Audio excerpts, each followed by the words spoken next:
all right, guys, you've gone through your list, you've connected with some people, and now one of the next things that you want to do is you want to use social media. Social media is an awesome tool, an amazing tool, right? And if you're not somebody who normally posts on social media, or it's out of your comfort zone, get out of your comfort zone. That's what makes you grow.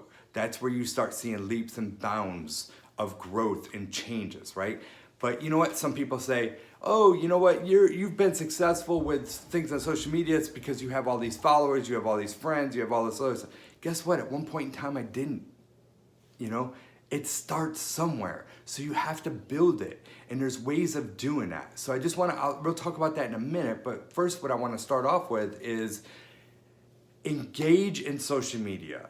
Now, there's many different platforms, right? The three that I use is Facebook, Instagram, and LinkedIn. There's Twitter, there's Snapchat, there's other different platforms that you can use. There's even YouTube. There's Google, what do you call it? Google Chrome or Google. I'm not sure exactly what it's called. I don't use it, right? But there's other platforms out there that you can use. What you want to do is you want to make sure that you're being consistent. You're constantly posting every single day, but at the same time, you don't want to be nagging. You don't want to be always asking. You don't want to always have a sale. You want to add value, right? So you maybe give people tips about things, what CBD can do for people. Maybe some different facts about CBD.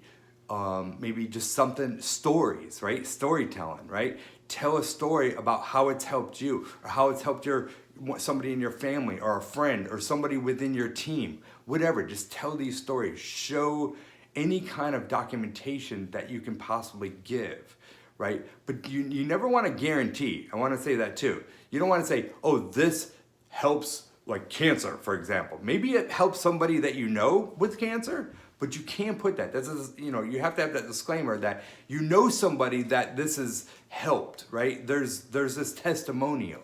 Not that it will every single time, and that it does, right? So you want to make sure that you're careful about that. Be consistent, post often, and create different types of value. And then look at something I tell people. You're going to have winners, you're going to have losers. You're going to have posts that you put up that might have, 500 likes. You might have one that has 5, right? And you know what your winners are and what your losers are, right?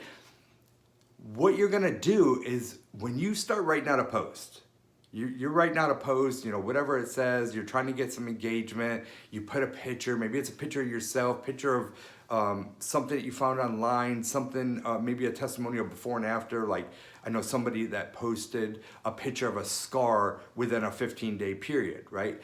This is what it looked like before they started. 15 days later, this is what it looked like. For example, right? You can post something like that. But you show the different value. But one thing that you want to make sure that you're doing is when you write out this post, read it. Before you send it, read it. And does it make you feel like you want to engage with it? If it doesn't, scrap it, rewrite it. Just rewrite it. You have to be interesting. You have to be interesting to get people interested. Hope that makes sense. So we'll talk a little bit more about social media in the next video.